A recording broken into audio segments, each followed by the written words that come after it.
Selamat malam pendengar Pro 1 Radio Republik Indonesia Manado dimanapun Anda berada. Senang sekali untuk malam hari ini kita ada dialog spesial. Karena kita juga untuk malam hari ini kedatangan tamu yang spesial juga di tengah kesibukan beliau bisa menyempatkan waktu untuk berbincang-bincang bersama kami di Pro 1 RRI Manado untuk malam hari ini. Dan kita akan ngobrol-ngobrol bersama dengan Deputi 5 Bidang Penggerakan dan Peran Serta Masyarakat Kementerian Kependudukan dan Pembangunan Keluarga atau Kemenduk Bangga BKKBN, Bapak Dr. Andes Sukaryo Teguh Santoso MPD. Selamat malam Pak Sukaryo. Selamat malam. Salam baku dapa Pak. Salam baku dapa. Dan juga bersama Bapak juga ada, ini juga sudah tidak asing untuk Anda pendengar RRI dimanapun Anda berada. Ini ada Ibu Jenny Winokan, Kepala BKKBN Provinsi Sulawesi Utara. Bu Jenny ya. Oke, siap. Siap Bu, ya masih semangat Bu?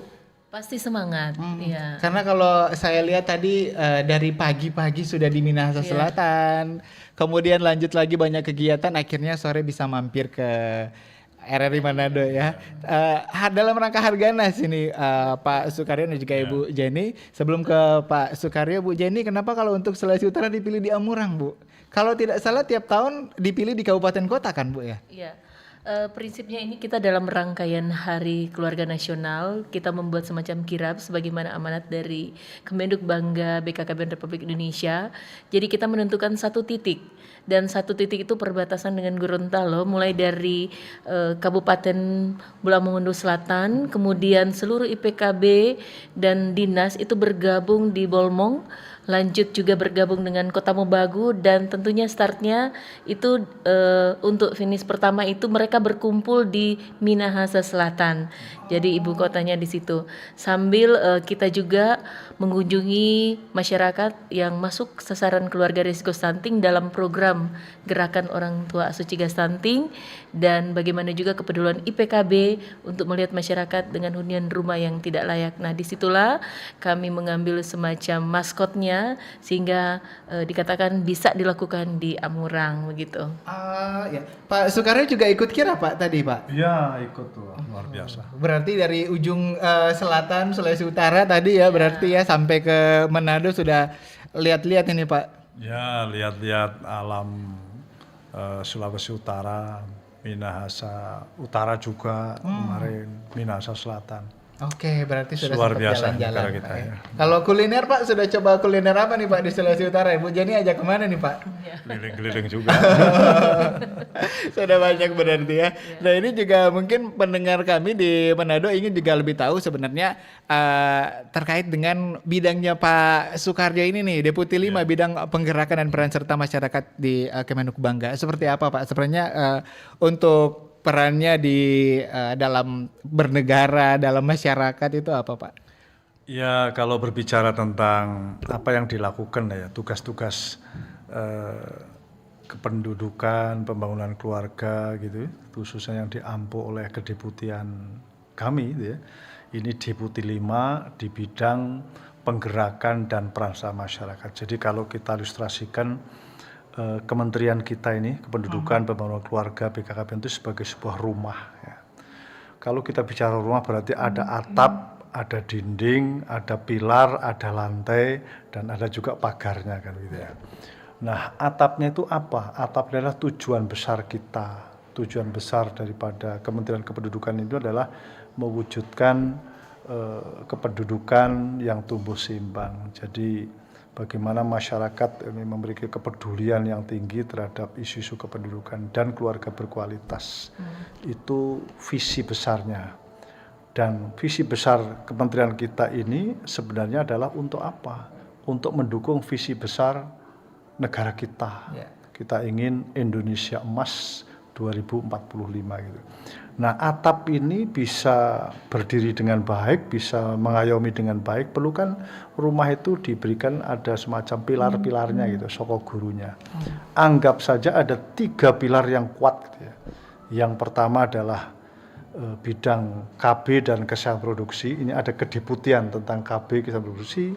Kemudian ada bidang pengendalian penduduk, yaitu kedeputian pengendalian penduduk, dan ada bidang yang menangani keluarga sejahtera. Ini ada deputi yang menangani tentang pemberdayaan keluarga dan keluarga sejahtera. Nah, 3 pilar ini yang nanti akan menyentuh langsung kepada keluarga sasaran sehingga keluarga-keluarga itu bisa mewujudkan keluarga yang berkualitas. Nah, tetapi rumah besar itu ada pilar-pilarnya tadi 3 itu, 3 kedeputian tadi, ibaratnya kan perlu berdiri di lantai ya.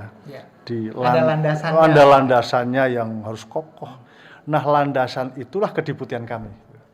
Kedeputian tentang penggerakan dan peran serta masyarakat. Apa artinya? Tugas kita adalah mengajak kepada seluruh elemen bangsa ini, elemen masyarakat, menggerakkan seluruh potensi yang ada di masyarakat untuk apa? Untuk berperan serta aktif dengan kesadaran yang tinggi terhadap program-program tadi, terhadap pelayanan-pelayanan tadi. Jadi, nah, pelayanan ini, kesadaran ini tentu saja tidak hanya individu, partisipasi ini tidak hanya individu, tetapi juga kelompok, institusi, baik institusi pemerintah maupun masyarakat. Nah, oleh karena itu sebenarnya tugas utama dari kedeputian adalah menggerakkan seluruh elemen masyarakat agar apa? Agar berpartisipasi aktif dalam program kependudukan keluarga berencana dan pembangunan keluarga atau pembangunan keluarga, kependudukan dan keluarga berencana yang sering kita kenal dengan Bangga Kencana. Ya. Nah, landasan tadi, lantai ini kan perlu juga berdiri di atas pondasi yang kuat. Nah, pondasi rumah tersebut adalah ada kedeputian kebijakan dan strategi. Gitu. Itu ada satu kedeputian. Nah, rumah besar tadi kan dihuni oleh penduduk, oleh keluarga biar nyaman, biar aman. Ya, tentrem begitu. Maka dinding-dindingnya itu ada pagar-pagarnya. Itu ada 2 komponen. Yang pertama adalah kesekretariatan. Jadi ini ada yang disebut dengan kesestamaan. Kesestamaan itu memberikan apa? Dukungan. Dukungan manajemen, dukungan tentang organisasi, dukungan manajerial yang sifatnya dibutuhkan oleh tadi pilar-pilar tadi. Yang kedua, agar ini juga rumah ini ajak, aman begitu. Penduduknya juga aman, keluarga yang tinggal di rumah tersebut juga enak, tentrem, nyaman, maka perlu juga diawasi dengan baik, memberikan pengawasan agar berjalan sesuai dengan relnya, gitu ya. Nah, siapa itu yang menangani itu? Pagar yang kedua adalah inspektorat utama. Jadi kita sesungguhnya ada 7 setara eselon 1 semuanya yang ini menopang rumah besar Kementerian Kependudukan dan Pembangunan Keluarga. Jadi peran kita sekali lagi, peran kedeputian yang saya ampu ini adalah menggerakkan seluruh elemen masyarakat untuk apa? Berpartisipasi aktif terhadap program pembangunan keluarga, kependudukan dan keluarga berencana. Ilustrasinya seperti itu. Ya. Betul sekali sih Pak Sukaryo ya, karena memang kalau misalnya kita hanya mengandalkan satu kementerian, satu lembaga untuk bisa mencapai tujuan-tujuan yang tadi itu agak susah ya. Jadi memang butuh juga peran serta dari masyarakat. Kalau kita bersama kan semakin banyak masyarakat yang tahu, pasti program-program dan apa yang dicapai, visi-visi dari pemimpin kita juga bisa kita capai Pak ya. Apalagi sekarang presiden dan wakil presiden kita punya asta-cita banyak diantaranya yang menyentuh langsung ke masyarakat semuanya. Ada pengentasan kemiskinan misalnya, itu juga jadi satu hal yang luar biasa Pak ya. Tapi tadi kalau misalnya Pak Sukaryo tadi juga sudah jalan-jalan di Sulawesi Utara, sudah beberapa hari di sini. Kalau Pak Sukaryo melihat bagaimana kemudian di Sulawesi Utara, apakah masyarakatnya sudah berperan aktif nih Pak ya? Atau masih kurang? Kebetulan ada Ibu Jenny juga di sini yang nggak kurang sih Bu. Saya lihat hampir 15 kabupaten kota sudah digelorakan semuanya nih program-programnya. Silakan Pak. Ya, sejatinya kalau saya menggambarkan secara utuh tentang kondisi Sulawesi Utara, ya tentu tidak elok ya. Nanti Bu Jenny akan melengkapi. Tapi begini, hanya ada beberapa variabel saja, indikator saja, contoh ya.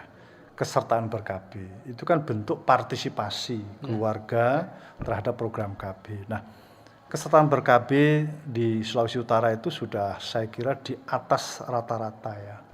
Jadi meskipun belum menyentuh angka 60%, tetapi mendekati angka antara 55 sampai dengan 60%. Ini menunjukkan bahwa partisipasi keluarga terhadap program keluarga berencana khususnya ini sudah cukup baik dan dibuktikan dengan dampaknya Ya. Apa dampaknya? Ya terhadap angka kelahiran.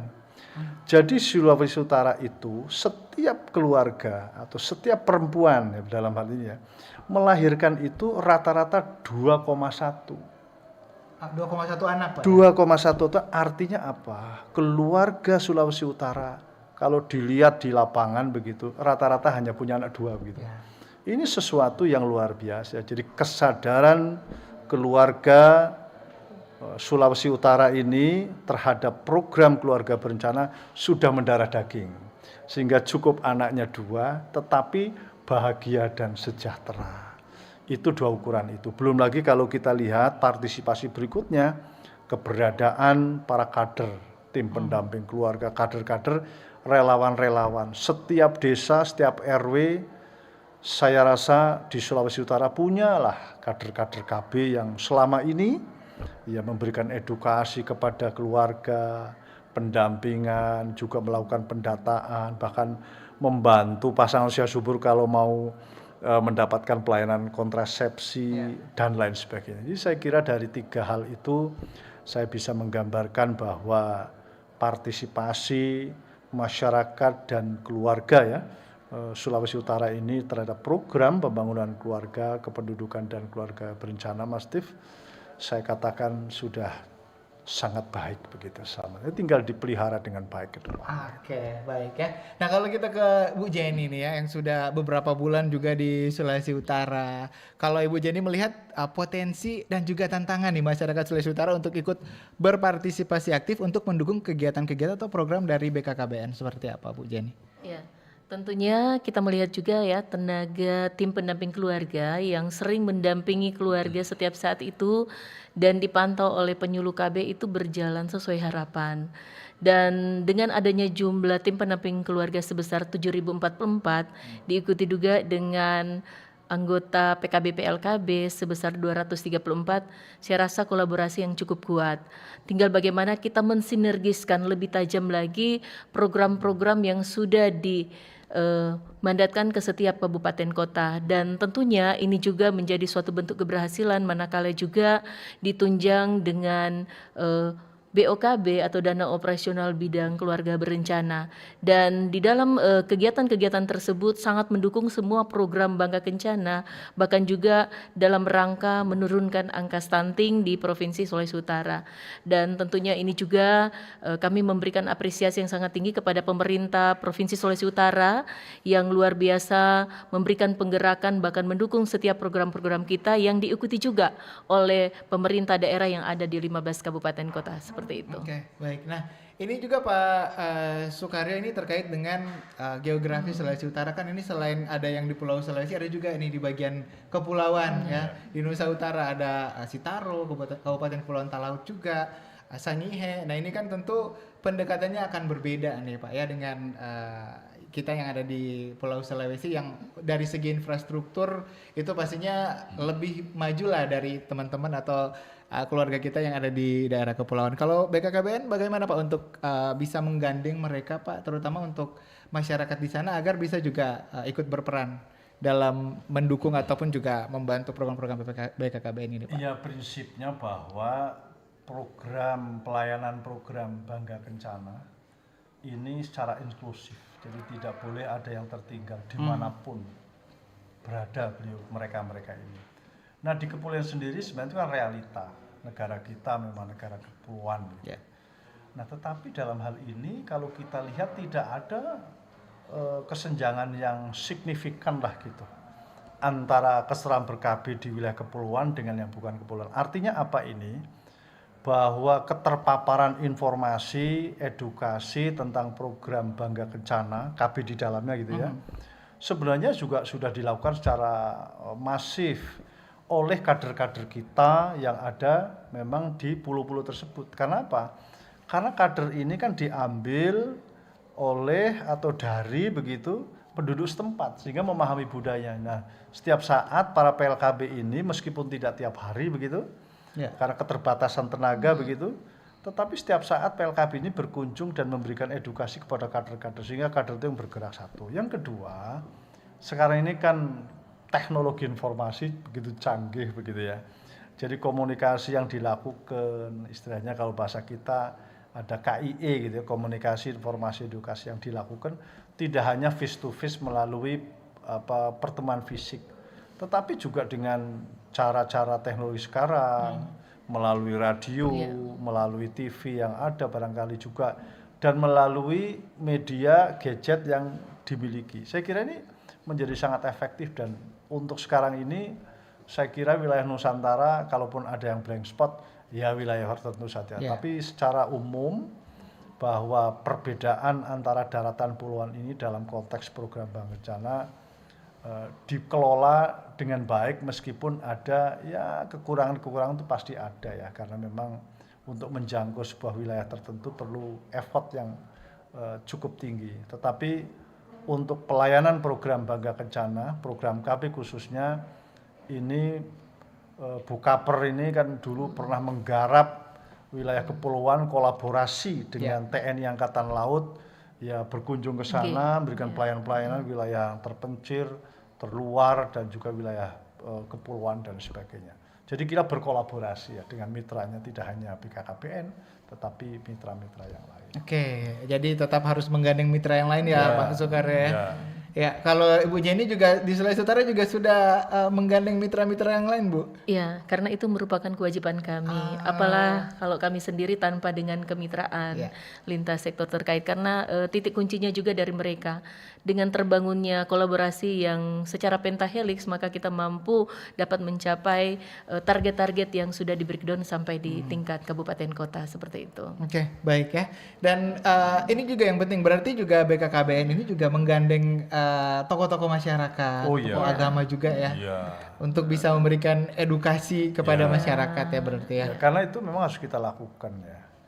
Sukses program KB ini karena pendekatan para tokoh-tokoh masyarakat, tokoh agama, semua lintas agama. Kenapa? Dengan bahasa beliau-beliau inilah bisa dipahami dan dicermati. Bicara KB ini kan sensitif. Ya.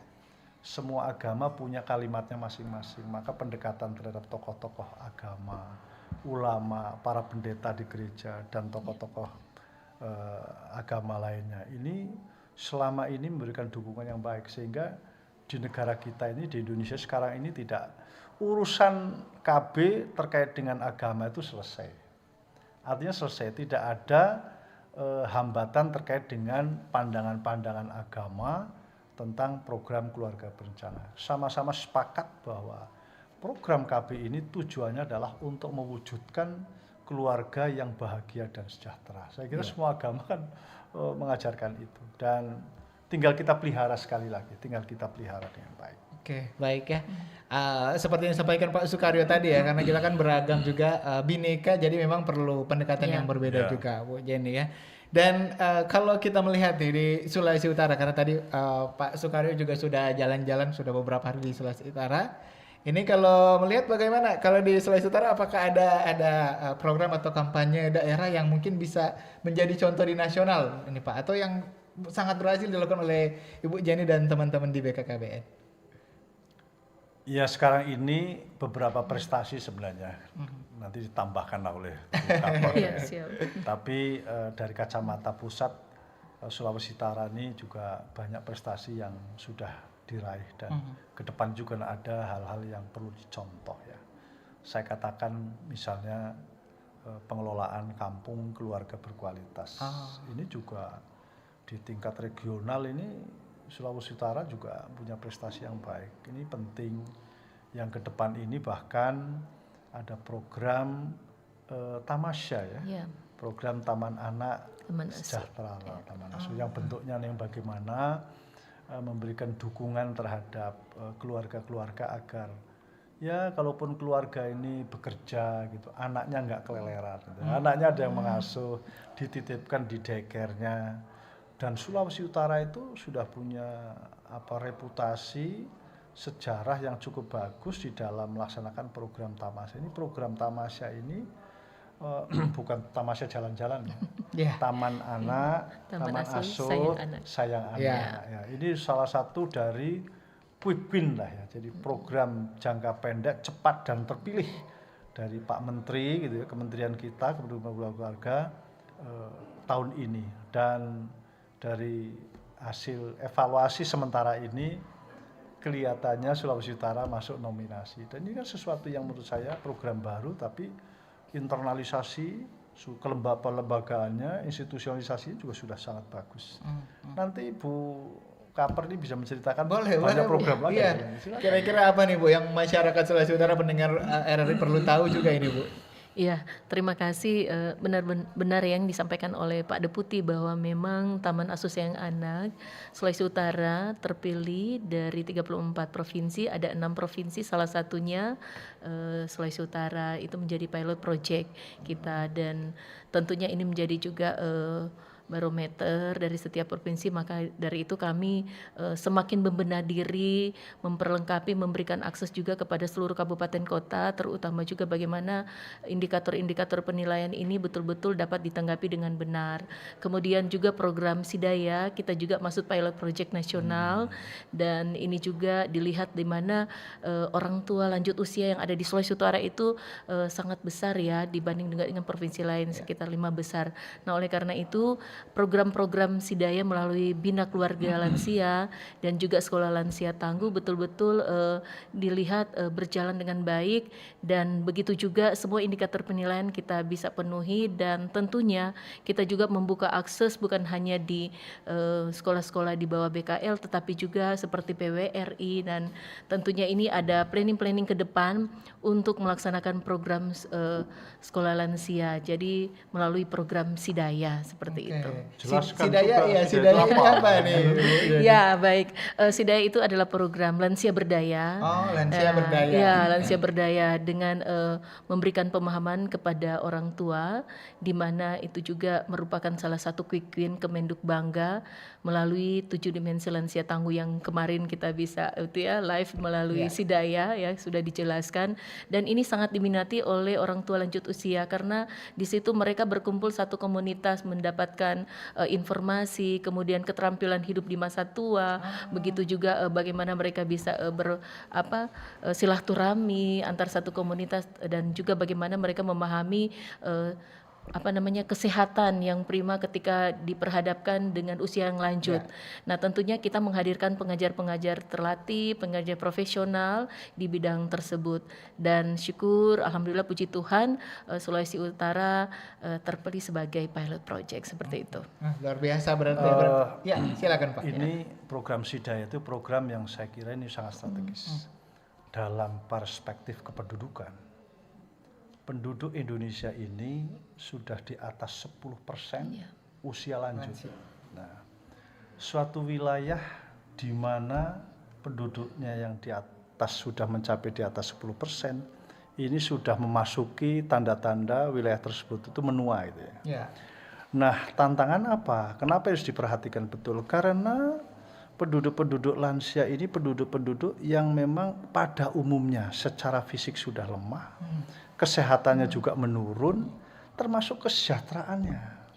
Nah, di kita ini lansia bukan lansia yang sugih gitu ya. Lansia yang di dalam kemiskinan juga ada. Banyak lansia yang memang mengalami gangguan emosional karena tidak diperhatikan anggota keluarga, anak-anaknya jauh dan sebagainya. Nah, ini kan repot. Oleh karena itu negara harus hadir di sini.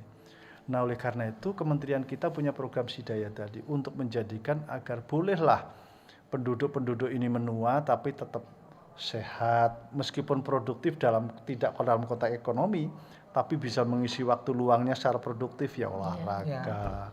Bahkan syukur-syukur bisa mengasuh cucu-cucunya, memberikan nasihat bukan jadi pembantu ya, tapi memberikan tutur yang baik, menanamkan nilai-nilai luhurnya kepada cucu-cucunya sehingga mereka menyatu menjadi bagian keluarga yang inti. Nah, itulah tujuan kita. Maka Sidaya itu program yang memang sangat strategis karena Indonesia saat ini populasi lansianya sudah di atas 10%. Ini negara harus hadir ya. Betul ya. Ini luar biasa ya berarti ya kalau Kemenduk Bangga atau BKKBN ini dari yang baru lahir sampai yang sudah lansia diurusin semua ya Pak, dipikirin semua begitu ya. Jadi kecuali urusan pemakaman bukan urusan ya betul. Kadang-kadang memang ketika seseorang itu menjadi tua itu kan ada fase yang kalau tidak diperhatikan malah kadang bikin stres. Yang tadinya punya aktivitas yang luar biasa, masuk masa pensiun, ini ada perubahan yang luar biasa. Jadi kalau tidak ada kegiatan-kegiatan yang tadi, bisa menimbulkan kejenuhan yang luar biasa sih Pak ya. Ini sebenarnya kita banyak yang masih pengen kita bahas Pak ya. Tapi satu sebelum kita tutup untuk perbincangan kita ini, terkait dengan bagaimana kemudian dari Kemenduk Bangga juga untuk mengajak, tadi sudah disampaikan juga untuk KIE itu kan juga di sosial media ya Pak ya. Tapi mungkin bisa dijelaskan lebih spesifik lagi apa yang dilakukan Kemenduk Bangga untuk mengajak masyarakat melalui sosial media ini Pak. Ya tentu sosial media itu sebagai salah satu tool ya, instrumen lah, alat sebenarnya untuk mempermudah urusan begitu, bukan mempersulit urusan, mempermudah urusan. Ya dalam hal ini satu aspek saja urusan komunikasi. Ya kalaupun di dalam keluarga terpisah kemana-mana, anak mungkin kuliah pulangnya seminggu sekali begitu atau hari libur bahkan. Ada anak yang kerja di luar daerah, di luar negeri, sehingga orang tua, bapak ibu di rumah ini kadang-kadang kesepian. Maka teknologi ini menjadi perekat gitu ya, perekat. Sehingga boleh saja fisiknya jauh, tapi batinnya tetap dekat. Nah ini artinya keberadaan keberadaan teknologi informasi ini menjadi suatu urusan untuk mempermudah. Nah, sekarang media sosial kita menyadari bahwa 70/7 jam per hari itu ini kelompok milenial ini ada di depan gadgetnya nih. 7 jam nih rata-rata per hari. Kalau 7 jam artinya ya banyak aktivitas-aktivitas yang sebenarnya berhadapan dengan gadget. Nah, ini peran keluarga juga harus menjadi semacam bentengnya juga ya.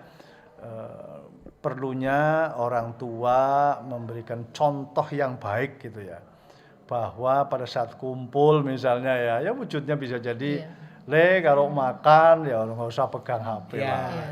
Tapi kalau bilang jangan pegang HP tapi bapak ibunya juga malah pegang HP ya susah juga. Nah ini untuk merubah urusan, termasuk juga di dalamnya saya kira di era sekarang ini dari aspek ekonomi ya. Banyak format-format di media sosial itu yang bisa dipakai sebagai alat untuk memasarkan sebuah produk. Jadi ada semacam marketplace-nya lah di situ. Nah ini ada banyak anak-anak muda sekarang yang pendapatannya bagus gara-gara mengelola media dengan baik. Nanti artinya apa? Bahwa penggunaan medsos ini memang satu sisi ini menjadi sesuatu yang mempermudah urusan. Di sisi kedua ada juga sisi yang sangat positifnya, kebaikan-kebaikan banyak diterima, belajar ilmu ada di situ. Tapi sisi yang lain juga ada negatifnya kalau kita tidak memiliki pengendalian diri yang baik. Karena medsos satu sisi menawarkan sesuatu yang menarik, sekaligus menawarkan sesuatu yang bisa jadi jebakan buat kita. Betul. PNS misalnya gara-gara medsos langsung online, judi online dan sebagainya. Hal-hal begitu menjadi tantangan buat kita semua. Oke, baik ya. Sebelum kita tutup ini, sebelum ke Pak Teguh juga, kita ingin Bu Jenny mungkin harapannya kepada masyarakat Sulawesi Utara, terutama di Hari Keluarga Nasional ini. Ya, harapannya semua keluarga dapat lagi menambah family time ya buat anggota keluarga, sehingga betul-betul dalam memperingati Hari Keluarga itu makna seorang ibu, seorang ayah, seorang anak itu bisa ada titik temunya. Manakala ada kesulitan bisa sharing bersama, manakala ada susah dan senang itu bisa diikuti bersama. Intinya melalui peringatan Hari Keluarga saat ini tentunya akan menambah lagi kualitas keluarga tersebut dalam meningkatkan berbagai aspek yang dibutuhkan oleh keluarga, seperti itu. Oke, baik, terima kasih Bu Jenny ya. Jadi karena memang keluarga pilar paling utama nih Bu ya di masyarakat Indonesia. Ya. Terakhir Pak Teguh, silakan Pak, harapan untuk masyarakat Sulawesi Utara nih Pak.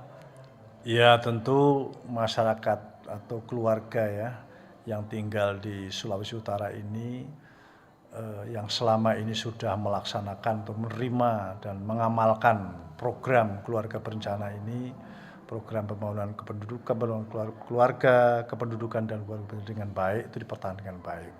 Bagi pasangan usia subur yang saat ini sudah berKB terus dijaga agar lestari sehingga sehat, keluarganya sejahtera. Bagi pasang usia subur yang belum ber-KB misalnya, sementara seharusnya ber-KB, maka ya untuk mendapatkan pelayanan datanglah ke fasilitas pelayanan.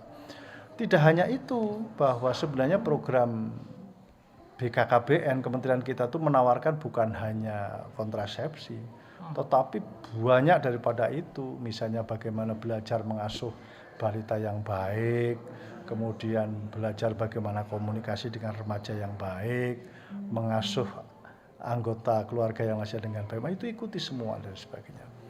Dan kembali kepada Hari Keluarga ini, saya kira dasarnya bahwa Hari Keluarga ini kan tujuannya untuk mengingatkan ya kepada kita semua, kepada keluarga Indonesia, bahwa keluarga menjadi salah satu wahana yang penting, utama dan pertama di dalam membentuk sebuah karakter penduduk yang sangat baik. Nah, di tengah-tengah harapan dan tantangan kita semua, maka jadikan Hari Keluarga ini menjadi hari kita semua lebih membumi, masyarakat sadar bahwa keluarga itu memang menjadi suatu institusi yang sangat luar biasa strategisnya.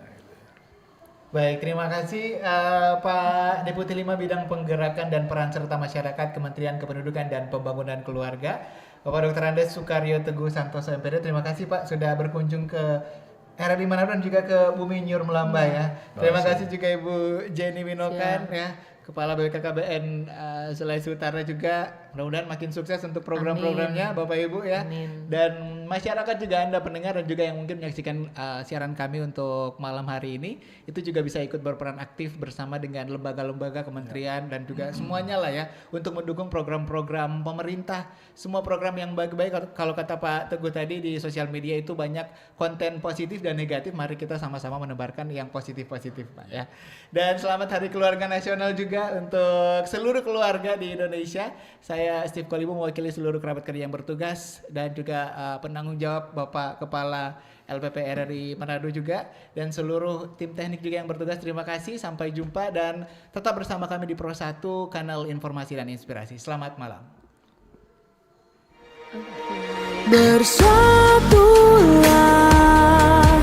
Indonesia, jangan pernah terpecah belah. Walau kita berbeda, walau kita tak sama, Radio Republik Indonesia, kita Indonesia sesungguhnya.